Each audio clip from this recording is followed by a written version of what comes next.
What is cracking, guys? JP here again, bringing you another update of my Reef aquarium system in my house.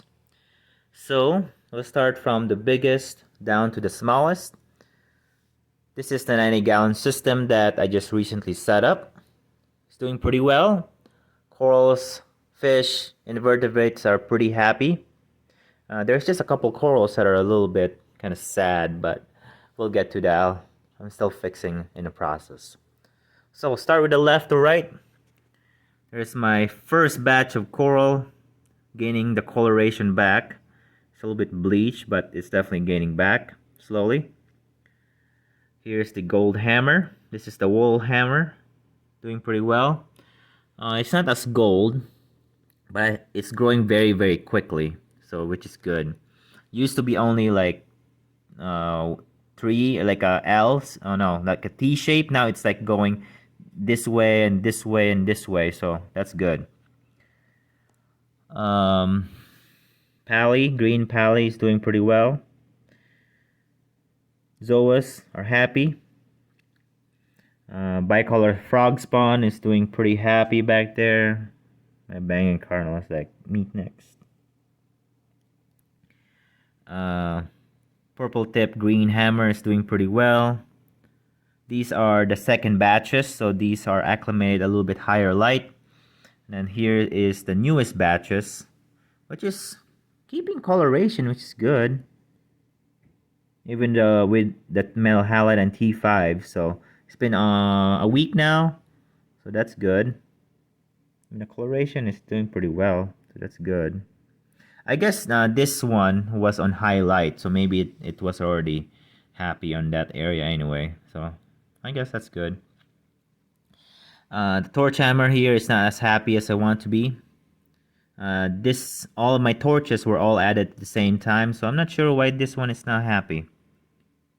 Red cap is acclimating very nicely. I just moved it up a little bit. It's not growing, but I think it's getting thicker, so which is crazy. Got a green digi right here. You can see the growth rings right there, the white spots or white tips. That's new. It's been growing very rapidly since I added it in. It's good. Here's my green torches I was talking about. This is very fluffy. I would say a good 3-inch or more. Well, my thumb is pretty close, but yeah, about 3-inch, 2-inch or so.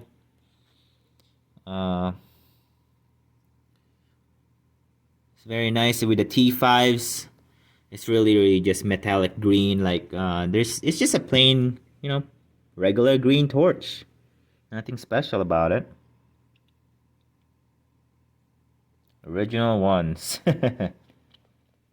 Alright, let's move on to the fish. Firefish, doing pretty well. Always out and about, no problems. They did find a hole right in this spot right here. They have a whole hiding spot. Bangay Cardinal, still pretty fat and happy. Eating like a truck. All my blue-green Chromis are happy and healthy, very fat. No problems. A couple of weeks ago, one of the biggest fish, like this guy right here, one night or after work, I noticed that he had a little lesion on his side. So, oh god, is it Neuronema? I have not added anything new, any new fish, so I was not concerned that it was Neuronema. So, I didn't take it out. I just left him be. I think he just like scraped himself on one of the verminted snails or rocks, and I just got a little bit of bacterial infection. Just keep him feeding some good food like raw or frozen fish eggs, some Brine Shrimp, and the next day it was somewhat gone, the redness, and then the next day after that it was all gone. So all I can see was like the scale was healing up, so that's good. I can't even see it anymore. So yeah, that's a good sign. All my blue-green Chromis are pretty healthy and happy, all swimming and about. Always wanted to get some food. Look at that. Big and healthy. Very good. The only time I see aggression is right before they sleep. They like try to pick a location where they sleep, but in the end, like 10 minutes before lights turn off, they just find a spot and they're happy. But they don't really bite each other. They don't kill each other. They already know who's the boss and just get along together, I guess. And I have these blue-green Chromis for like 2 years now. I raised them when they were little ones, even 1/3 or 1/4 of the size of these. So yeah, look at them. They're very happy. I feed them at least 3 times a day though, or 4 times a day to be more honest. Frozen food, flakes. So yeah. Yeah, they do these right here. Like they find a spot where they like to and starts fanning it like that. Yeah, very good. That's for the fish. Invertebrates time. I got cleaner skunk shrimp. Doing pretty well. I already molted like 2 times. I got the scarlet cleaner shrimp. Always hiding. This one is always out. But when I feed frozen food, especially mice shrimp or plankton, they'll all come out. I'll grab a nice chunk. Snail wise, got some Atlantic snails. I think these are cold water, so I'm not sure. One did die. It's not moving anymore. So one right here. It was already lethargic. So I'm changing my quarantine system on invertebrates. So we'll get to that in a moment. Serrat snail. Got some they sold me was it Troco snail, but I think it's more like a turbo, no, not a turbo, like a margarita snail. I'm not sure. There's my Troco snail from my 40-gallon. Doing pretty good. All right. There is some nerites, but I think they just died. They didn't acclimate pretty well. My saltwater stores that said that it was acclimate to saltwater, but I think it could not handle that high of a salinity. The store had like 1.020. Oh, there's some. Oh, I think that's the scarlet shed or molt. But yeah, the snail was not. Didn't like it as high of a salinity, so I'm not sure. So a couple of them died. I'm just gonna leave them or I'll remove them someday. But I'll probably get some hermit crabs soon and use that as their shell. Okay. Next up, equipments. Royal Grandma is still down there. I'm waiting till my blue-green Chromis gets into the main display and start eating for at least a couple of weeks and get acclimated, and then I'll move the Royal Grandma to the main display. But they like here. I turn the lights on after work and before I go to sleep. They have a lot of rocks. They go back and forth in this area, so no big deal. Protein skimmer only for my equipment. No algae filter yet. No filter sock. It's just a bale, some old style bale, long time ago. Once upon a time when people used to use these, but I'm using them for silencer, so it's not like a waterfall. And it's good biomedia, I guess. Some old rock. Got my ATO here. Avast ATO. Got my heater sensor. Pump. No reactors. Pretty simple setup. Pretty cheap. This is how you can get a reef tank set up pretty cheaply. Alright. Equipment, like I said. Here is my equipment cabinet I was talking about. I made this. As you can see. Got some stickers on the side. No controllers, no apex, no other controls. All I have is power strip, some timers, some individual standalone controllers. I made that controller for the skimmer. It's the same as the ATO basically. Yeah, these are just regular switches. So if I want to do water change, I just turn this off or on. I don't want to unplug it back out. So yeah, pretty good. I don't have any wave maker yet because I don't need any extra, no extra power head yet because I don't have any SPS yet on the top. So Don't need it yet. I do have it just in case. Get some extra heater when I think not Live Aquaria. Marine Depot was going out of business. I got a few of those. Got the pH monitor. So yeah, pretty simple. This is how you can do a reef tank cheaply done. Metal halide still. For the ballast, got some DIY fans hanging with a fishing string. Crazy. Yeah, very good. I like this setup. All in one spot, away from the water. Alright. Like I said, here's my ATO here. It's not blowing up, is it? Still need to do some cleanup. Alright, let's move on to the 40 gallon. Ooh, long update today, guys. Last week we have a local frag swap in Cedar Rapids, Iowa. I got a few new corals. There was a few corals that I was really looking for, like the basic classic SPS. So like the Green Valley Slimer right here, I got one. I got some Fire Digi, Forest Fire Digi. I wanted to buy a purple stylo, a Possilopora, the yellow one, a yellow Porites, some Pink's Bird's Nest, and they didn't have it there. So, but at least I got the Green Valley Slimer, so which is good. It's already acclimated pretty well, even though it's been just 5 days. So good. Got some Platigara.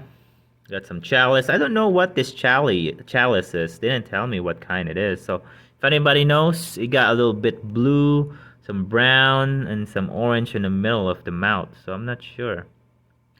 I got some Favites or Favias, War Coral, Splatter War Coral. That's for the hard coral now. Soft corals, I got some Palithoa grandis. Got some Sunny D's. This is good for white lights because they will really be yellow. Got some Gobstopper, Outer Chaos, I think. They were like $20, so not too bad for two. I got some Purple Monster. It's a purple and pink. Got some, I don't know what this is. It's like teal, bluish, so I like that. Like in white light. This is got some blue in the middle and green on around, so good. I got a free mushroom. And I got some kind of rainbow Recordia. It was like $20, so I'm like, okay, let's do it. I got one each on every vendor. So yeah. And then one of the vendors that's locally selling, I am talking with them. I'm gonna visit them this Saturday. Maybe I'll trade some torch coral for some SPS that I wanted for classics. So I think they have like the purple stylo, some Posipora, some Gorgonian. So we'll see. Starting easy, nothing hardcore. In this system, everything's doing well. Some bicolor frog spawn is expelling some zooantelli because they used to be right back here, and now I move it back in the middle, and the light is like beaming down, so they're getting a little bit more light, but they're happy. Torches are all happy, no problems. I'm starting to sell them more because it's getting colder, but you know, no bites yet. But I did got one guy that's interested, so I'll probably I'm gonna start selling them at 50 a piece of a head, maybe like 25 or 20 for these frog spawn on hammers. So we'll see. Hey, good deals, right? That's pretty cheap for a torch. All right. The only thing I'm having in this aquarium is I got some diatoms and cyanobacteria, the red ones and the brown ones. I can deal with that. I don't have problems with that. I don't have any aptasia, no ick, no velvet, no parasite, no flatform, no buggers, no other no brown jelly disease. To be honest, never had one here. And the new corals, they're in this here system for acclimation and observation, and they're all like SPS and softy, so hopefully they don't carry any brown jelly disease, but very unlikely. And all of these frag plugs, I did remove the old ones and put my own. So except for the zoas, I can't really do anything about that. Still running my LEDs. I need to change this, guys. It's very old, but this was temporary. This is very simple system, no controllers. Just like I said, plug-in timers. That's a wire mess, but this is my quarantine system by now and frag system. I need to figure out on how to properly use the reactor, calc reactor, because I've been dosing like 50 ml of alkalinity and calcium on the water, but I need to figure out, get my pH probe maybe, but we'll see. It's just a supplement, I guess, so nothing major. All right, let's move on to the next part. So this is my quarantine section. I got a bucket of glowing here. Used to be the Chaetomorpha used to be in this bucket, and I had the snails over there. But what I found out is the snails would starve to death slowly. There's no food, no algae to graze on. So I'm like, even though I use the seaweed nori, they didn't like it. It would just float off, and the next day it would be like everywhere and it'd be nasty. So what I did is I got one of these bucket. I realized is the algae was growing on the side of the bucket, and it was getting thick. I was like, oh, that's food, right? That's food. So I just put the snails, acclimate them in, put the heater on, put the air stone here, and they're very happy now. The snails here are crocus snails. They're almost done. They'll be done in October 25th or something like that, or the end of the October, and then I'll move them to the main display. Very good. Very simple. I need to find a light for the Chaetomorpha so it doesn't disintegrate. Alright, as of for the blue-green Chromis, everything's doing well. A couple of weeks ago, I did find a little spot of the big blue-green Chromis. I thought it was ick, but now I suspect it was probably just a bristle worm sting, because it didn't disappear in like 3 or 4 days. But I just got paranoid. So I did already have some copper. Dose that at the correct dosage. It's about, like I said, 2 weeks now, or one week and a half now, and everything's doing well. I don't see any more spots. I don't see any more lesions. I don't see any other problems. So, but when I did dose the copper, a lot of the bristle worms start coming out. Like, oh my god, I can't believe there was a bunch of bristle worm. Start siphoning them up with a turkey baster, got the net, and got them all out. And they just kept coming in the next 3 days. Like, oh my god. And what I realized is the bristleworm likes to hide in the nooks and crannies of these artificial decoration, and the fish like to hide in those. So I'm guessing they probably just got stung, one of the fish, and then it got stuck on the fin, and it looks like a ick. But I just always gotta be cautious. Excuse me. But yeah, they're all very happy, very healthy. No problems. I've been feeding them some brine shrimp. I like the Hikari one because they're smaller.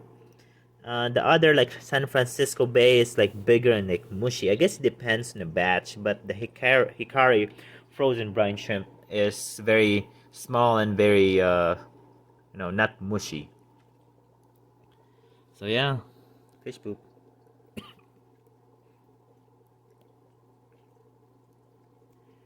All right, but they should be done in the next couple weeks, and then I'll get them out of the copper, get them changed out, and they'll be good to go. And then I'll keep feeding them, getting them fatten up,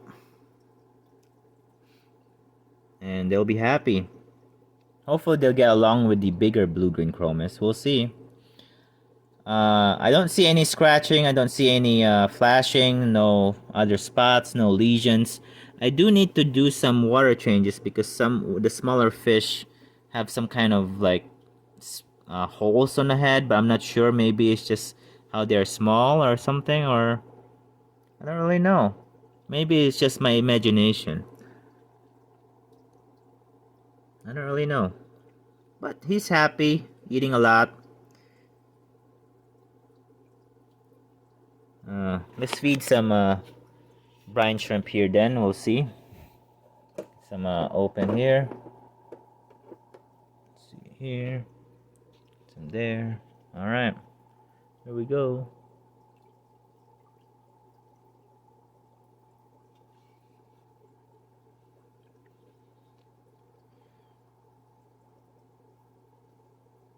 Yeah, they're happy and healthy.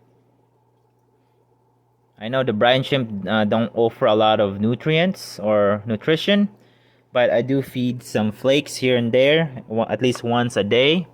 The brine shrimp, I use a whole cube and then feed them over the course of like 5 feedings. So every like hour after work.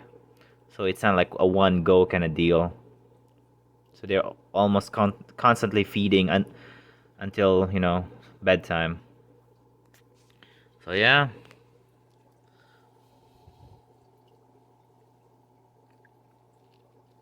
All happy. Happy fish.